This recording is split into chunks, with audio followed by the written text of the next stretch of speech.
Welcome to the Inspired Living with Autoimmunity podcast, the podcast for high achievers who want to stay sharp, focused, and full of energy despite their diagnosis. With your host, National Board Certified Functional Medicine Health Coach, Julie Michelson, where Julie helps you take your power back from autoimmunity. And now here's your host, Julie Michelson.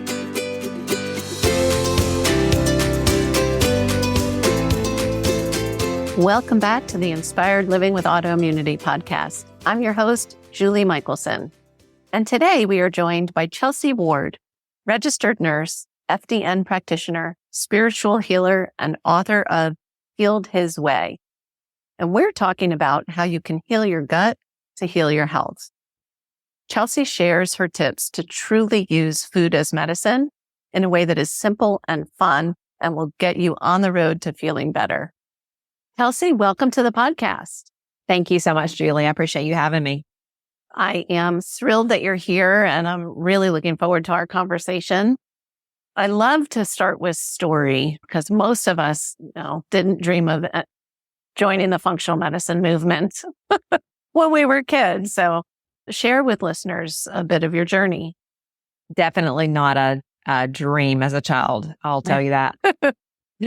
So I remember my grandmother looked at me one day and she was like, "Child, you get everything that comes down this family line."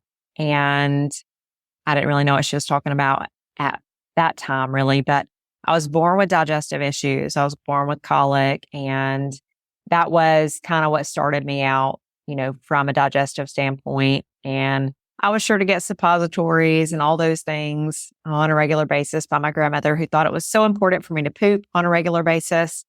And, we lived on gardening and, we had a garden, we had all the right things so many times, but I think just busy life of parents and being introduced to a lot of the sugary foods and junk foods that I was introduced to as a child, I kind of became a junk food junkie.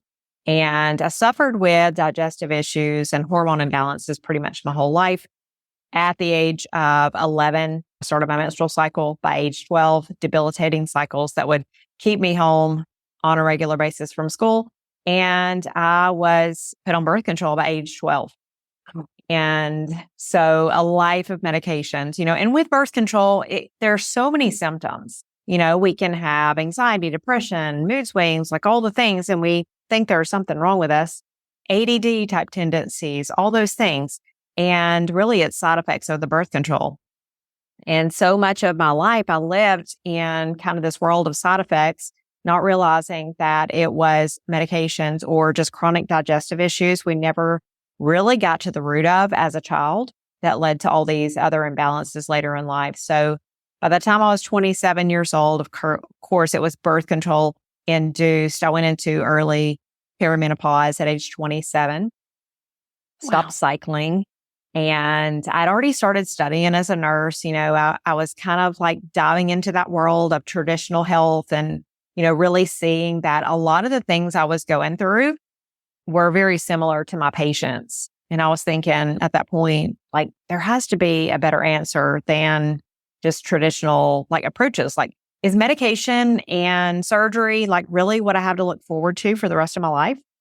And I couldn't help but say that's not the right answer. So I really started diving into the world of functional medicine at that time. I didn't really know, but I was just looking for something to put a fire out.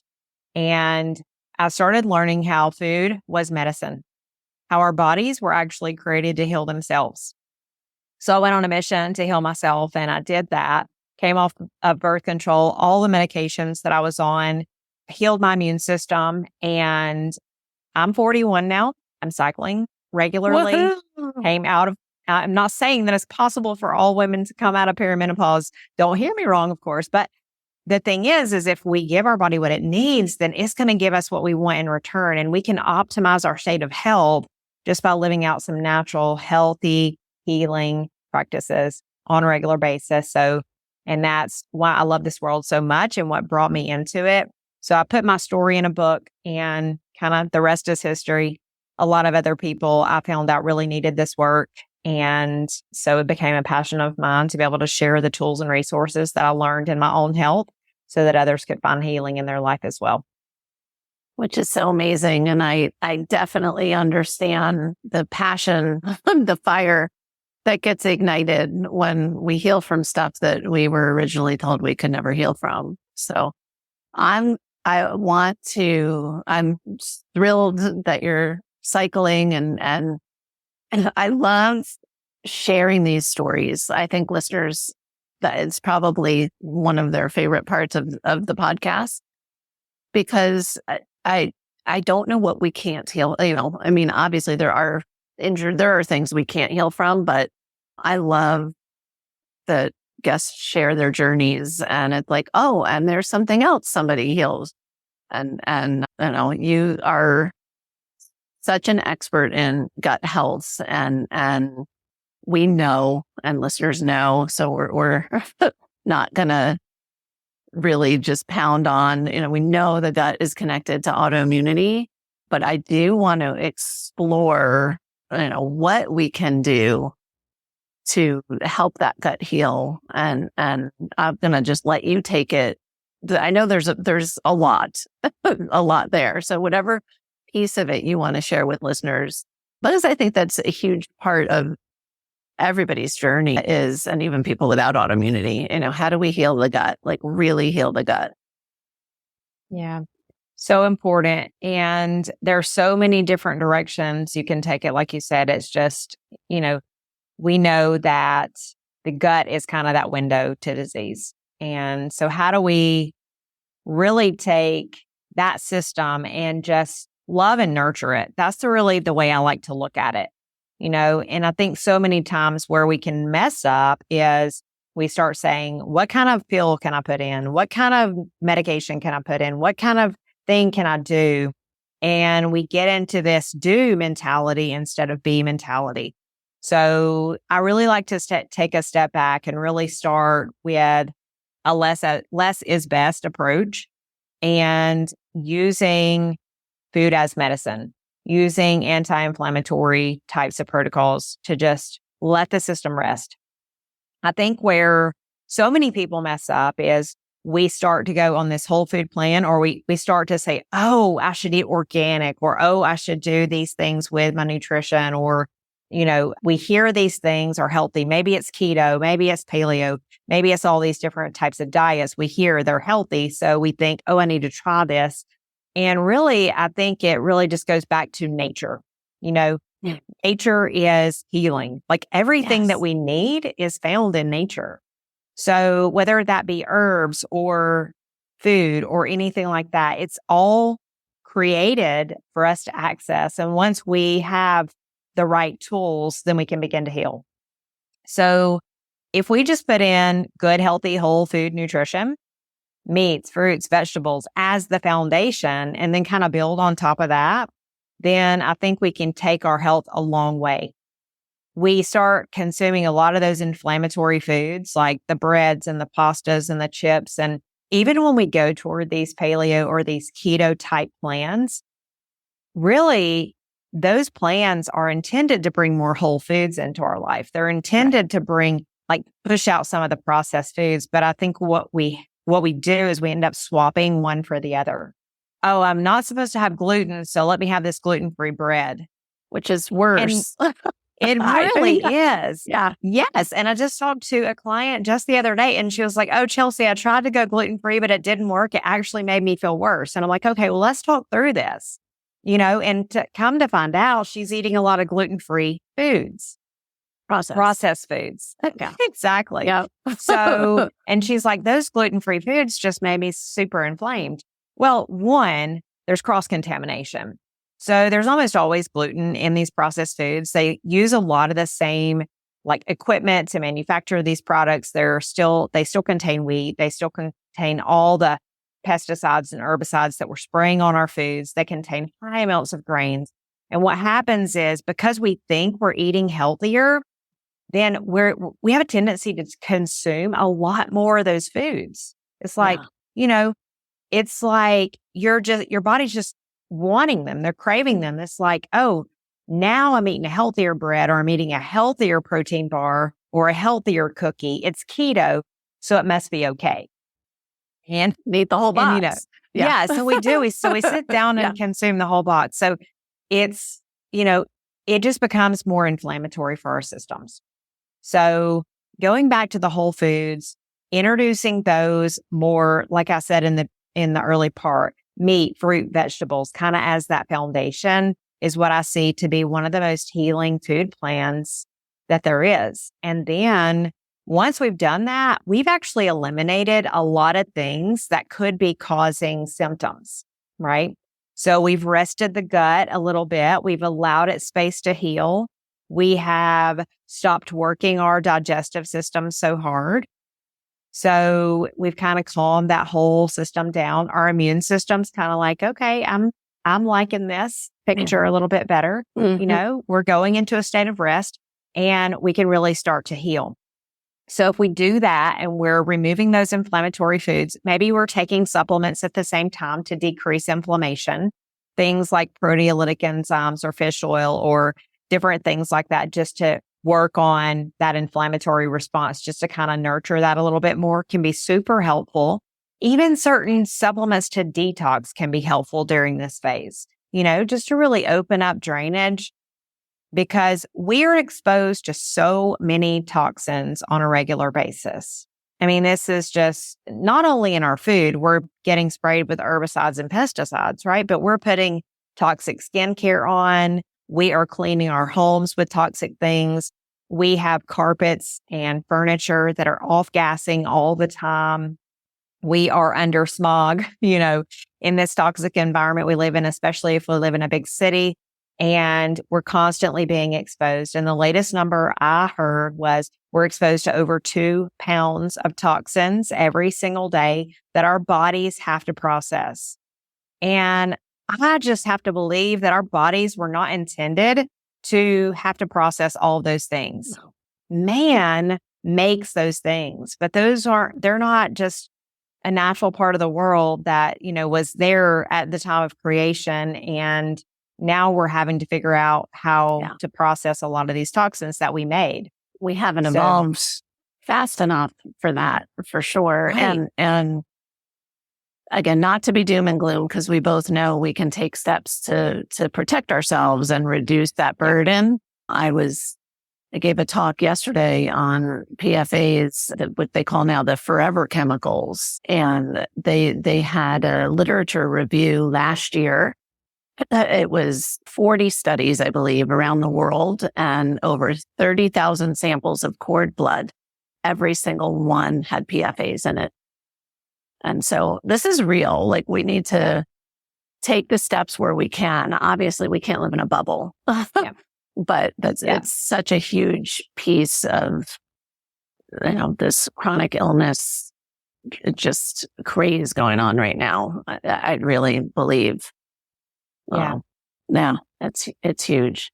You mentioned herbs as a component of this real food to help heal the gut and reduce inflammation. Can we dig into that a little bit? Yeah. I think we think about herbs like taking those in the form of a supplement. And we think it's like, okay, well, if I'm not going to use a medication, then maybe I need to use like high doses of oregano or, just different types of healing herbs. And all those things are fine. Like when we're on a healing protocol, of course, bringing those things in is great. And honestly, it's kind of a means to an end. But we can improve the health of our immune system every single day just by using those as a part of our daily regimen. So some really amazing healing herbs are things like garlic. As long as you don't have severe SIBO, those types of things, garlic can kind of upset your stomach if you have some of those like more intense like processes that need to be healed a little bit more. But garlic can actually be really healing. It can prevent infections like H. pylori. We can use things like oregano and just in our food, basil, thyme. Some of these things are actually used in a lot of these supplements to help you heal your gut. They're, of course, given in higher doses. But if our body is getting these things on just a slow, controlled basis, number one, it makes our food so much better. You're going to enjoy your food. Your palate is going to shift in your mouth. You're not going to be searching for the sweets or the processed foods or a lot of those other foods that you found so much love for, because let's face it, these marketing companies know exactly what to do to come after our taste buds. So if we can replace that with tastier meals instead of making a stir fry that just has chicken and, broccoli and, just nothing in there, no flavor, we can add these herbs and spices, and they have natural anti-inflammatory effects. They have natural antimicrobial effects. They have healing properties that are just really going to help decrease inflammation in the body. You can use these in the form of food, just like seasonings and spices. You can also use them in the form of essential oils, so that's another thing that I really love. It's like, those things can be helpful to me, it's those just immediate symptoms that come on that you're just like, oh, I feel like I'm having some sort of flare today. Like I'm just not really feeling myself. Maybe my brain's not on point today. I'm having a little bit of brain fog. Using something like wild orange essential oil, just kind of like putting a couple drops in your hands, rubbing them together, putting it on your neck, your décolleté, and even your wrist can be super helpful for just like getting your energy flowing a little bit, getting your brain moving. Even peppermint, using peppermint, like sucking on a peppermint or like a peppermint lozenge or a peppermint essential oil that you can get going. Another thing is things like fennel tea. Those are really great for digestive upset. So if you have bloating or if you have gas or if you have some sort of other digestive issue going on, they make teas that have coriander, fennel, those types of things that are really beneficial for just your digestive system as a whole. So it's not only just putting them on your food. You can have the herbal teas around. You can have a lot of different things in the arsenal just to kind of make sure that you're covered. And a lot of this is going to depend on your symptoms. So maybe chamomile is good for sleep, so just having a few things in your arsenal to support you. And teas and seasons and spices are a really good way to go to do that as well. That's such amazing advice. For people that aren't already cooking with herbs, do they have to be fresh? Can they be dry? Do you have any tips and tricks for just learning to start to play with them? I really like to think about cuisines that you really enjoy. And to me, that's so easy sometimes because it's like, some people are coming from I like spaghetti or I like the Italian type seasonings, or some other people may like Mexican type dishes. And finding a seasonal blend that can be just like, okay, here's my taco blend. I'm going to use that on fajitas and I'm going to use that on taco salad, or I'm going to use that on more Mexican style dishes. You'll kind of start to pick up those flavors, so one of the big flavors in, say, Mexican type seasonings is cumin. So then you learn to pick out those flavors, and then you might buy some cumin on the side and you smell it and you kind of get used to it and you really understand how that's going to mix with maybe pinto beans. Like it makes a great addition to pinto beans, So you might learn to use that in one dish as a season alone. The same with Italian seasonings. Italian has marjoram, it has oregano, it has a lot of different of your greens, like the green leafy, I guess, roots and things like that. Yeah. So those are really I would say the biggest thing to really consider here is make sure that they're organic, because you're getting a lot of bang for your buck when it comes to these herbs and spices. So if you've never seen spices or grains or anything grown in a field, if you haven't seen these big airplanes come over and literally just saturate them with chemicals, I encourage you do a quick Google search and you're going to see it. It's very scary. Yeah. Everything that's every component of that plant is being touched with herbicides, pesticides. Completely saturated. Here's the thing. These seeds are many times genetically modified. These seeds are many times already sprayed. We can't change the plant after the seed has already destroyed the entire plant. Yeah. So getting organic is super, super important just because your body knows what to do with it. When we start putting something genetically modified or we start putting these herbicides and pesticides, we are going to start to see things like leaky gut. We get holes poked in our intestinal lining. We have proteins spilling into circulation where they don't belong. This is when that immune response happens, right? So if you already have one autoimmune condition, you create this leaky gut system and these additional proteins are spilling into circulation. This is one way that other autoimmune conditions are usually coming into play.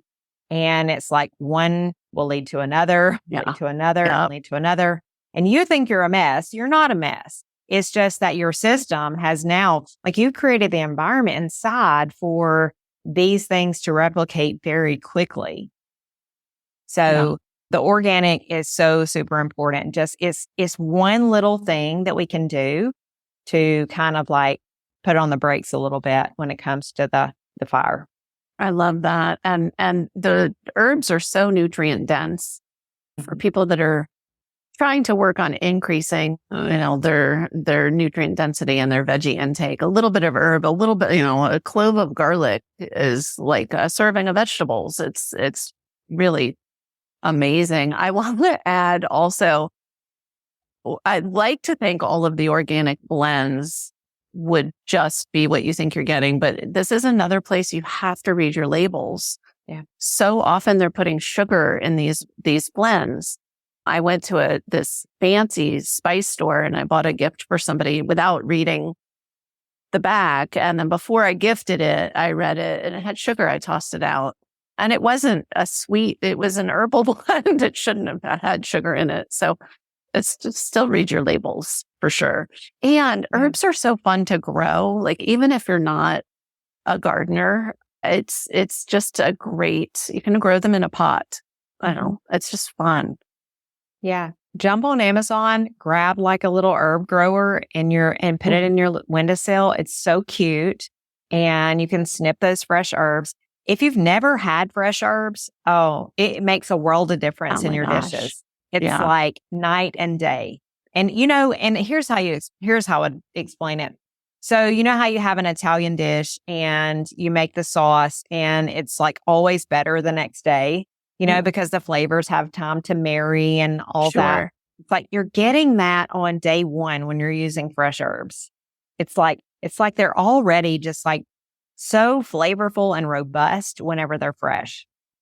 Yeah. And they even when you're not cooking with them, they smell so good. I can't wait for my herbs to explode. We just planted the garden last week though, so we have to be a little patient. Yes. I did the same. I'm like, okay, I'm waiting. And I go out there every day and I'm talking to my vegetables and I'm like, loving on them. And it's so much fun. Yeah. It's the best. And it really has become addictive.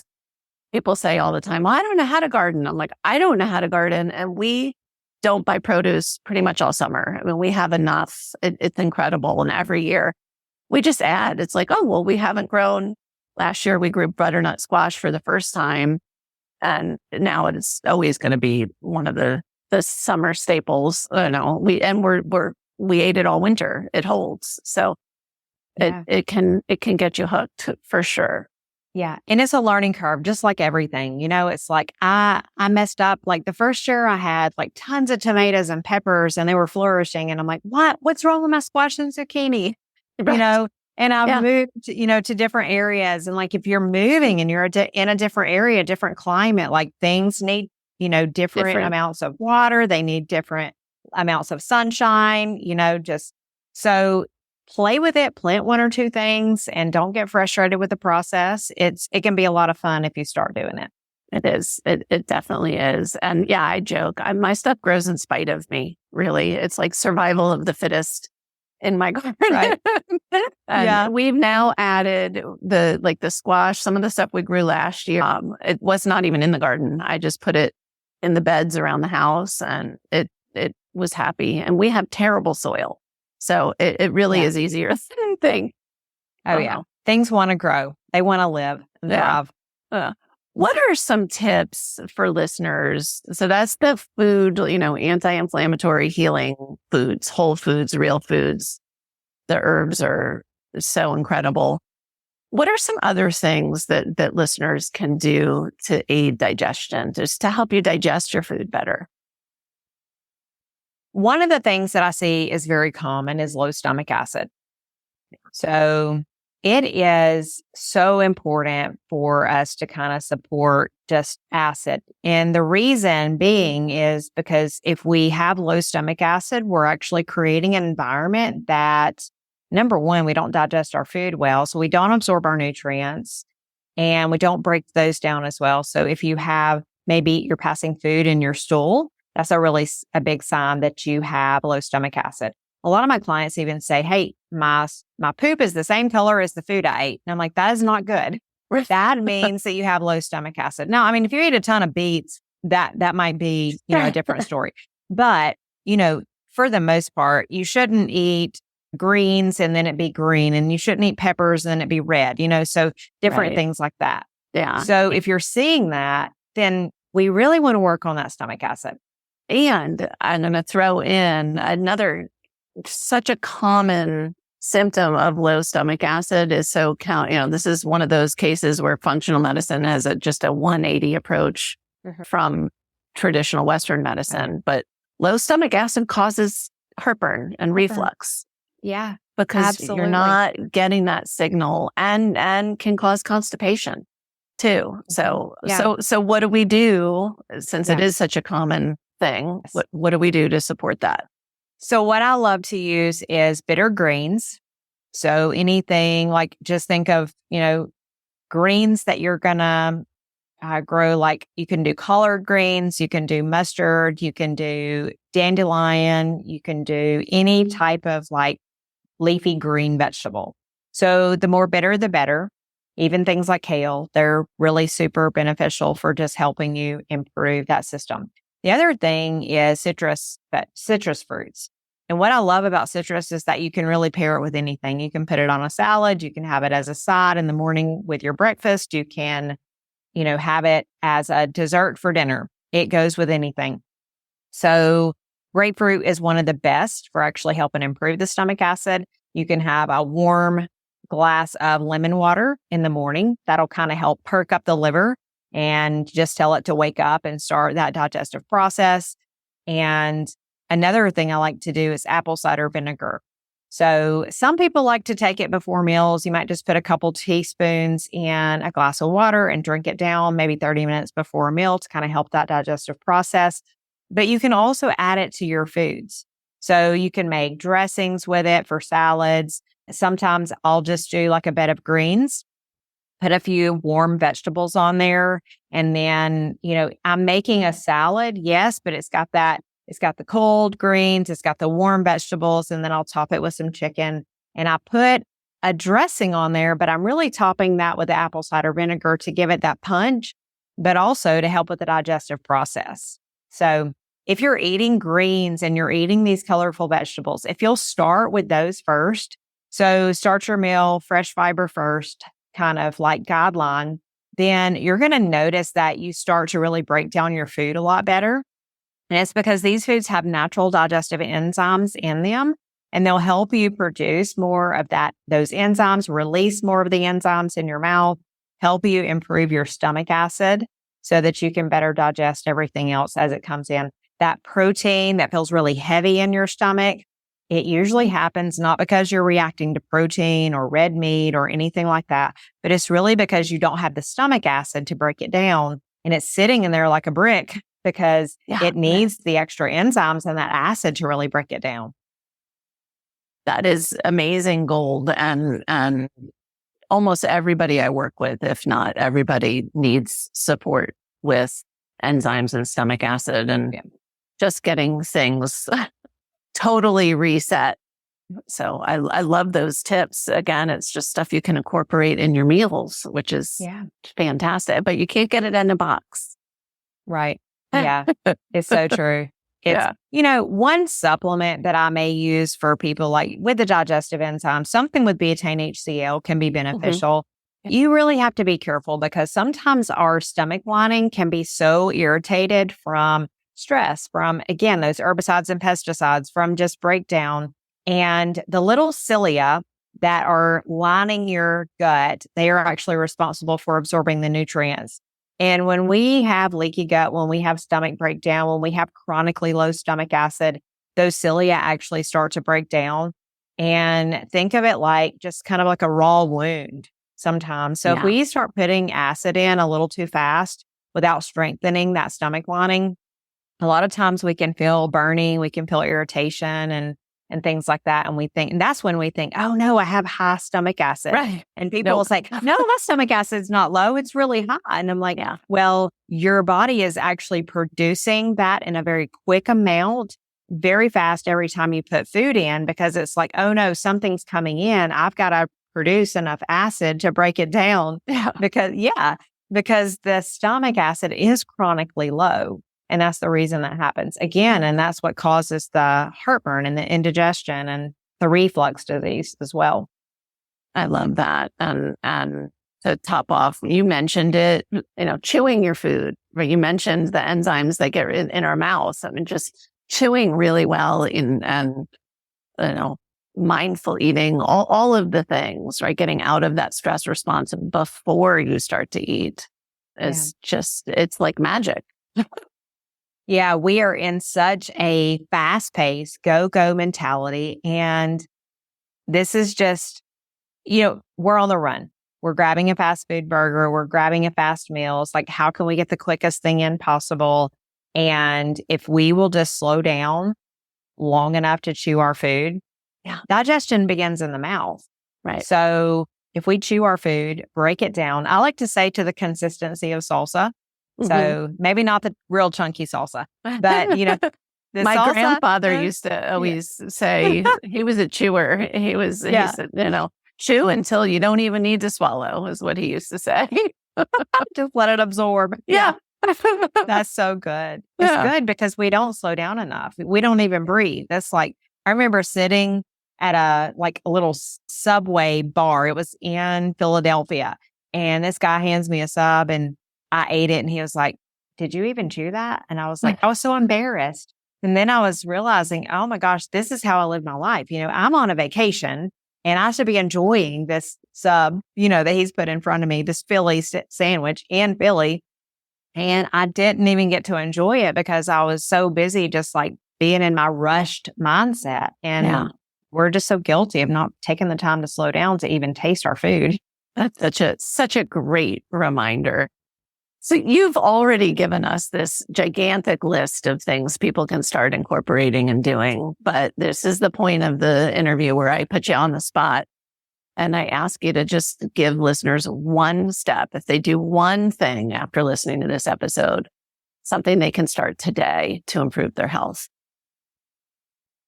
It's going to be unconventional. Yay. And good. Love it.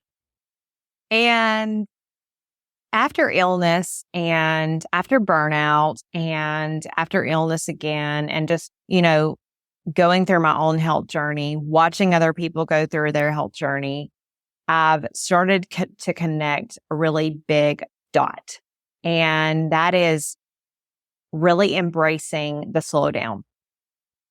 And this is huge because so many times we are like, I'm going to do the yoga because I know that it's my way of slowing down and I'm going to heal from this. And then I'm going to take these pills and that's my way to heal my physical body. And then I'm going to do this meditation because that's going to heal my mindset. And we start to do all these things and we're just like forcing health. And what happens is we're in that yoga class. Yes, but we're not really in the yoga class. Right. We're checking it off the list. Checking it. Exactly. We're checking it off the list. So one tip that I'm going to leave you with is start your daily health practice with gratitude. It doesn't matter what it is. It can be like, I don't really feel like taking a walk in the morning, but I know I need that sunshine and the sun on my skin and to reset the circadian rhythm. So getting out in the sunlight can be as simple as like if we are grateful for that, for the sun and the ability to move our body and just expressing gratitude and thankfulness for the birds that are singing to us on our adventure and really taking in the beauty of the sky, the green around us. Maybe we see a deer in the distance. I don't know what you have around you when you're taking your morning walk. But if we can begin to express that gratitude, if we can sit down for 5 seconds, not even 5 minutes, 5 seconds, and take a few deep cleansing breaths before our meal, make the decision to celebrate the fact that we're having a healthy meal. We're choosing a healthy meal. Express gratitude for the animal that may have provided its life for us. Gratitude that we have amazing food on our plate. Gratitude for having the knowledge and understanding that food is healing, and just trusting and believing and having faith that as we do those things, that food is really going to come in. It's going to nourish our cells. It's going to nourish everything inside of our body in a way that we can begin to heal. I think this will take us so far. It's really just finding the gratitude in everything. Some people might find that journaling is very easy, an easy way to express that, like writing down the things. Me, I just like to voice it. I just like to say, I'm so grateful for, and as I'm on my morning walk, I'm doing that. I've started a gratitude jar before. And every time something great happens in the day, just go to your jar, write down that wonderful thing that happened, and just watch that paper just stack up over time and watch your jar fill. Because I think so many times we can be so focused on our healing journey and we're like, oh, we got to do the one more thing. Oh, the one more step. And am I going to deal with this inflammation and this autoimmune condition and this process for the rest of my life?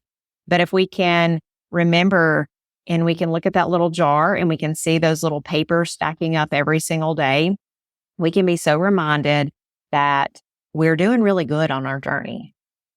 I love that. And it is a journey. Yeah, it is. Amazing. Always. And I love that. I'm like, is gratitude unconventional? I mean, I guess conventional. Not Right. on this show. Yeah. It's not. But I eat your love vegetables. it.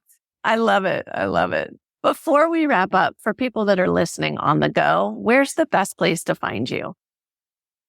So I'm pretty much all over social media. Chelsie Ward Wellness, ChelsiewArD. I'm at chelsieward.com and I'm on Instagram, Facebook. It's very easy. My book is Healed His Way. It's on my website. It's on Amazon. So just do a quick Google search. You should be able to find me. Amazing. Chelsie, thank you so much. You have shared incredible nuggets with us today. Thank you so much for having me, Julie. It's been my pleasure.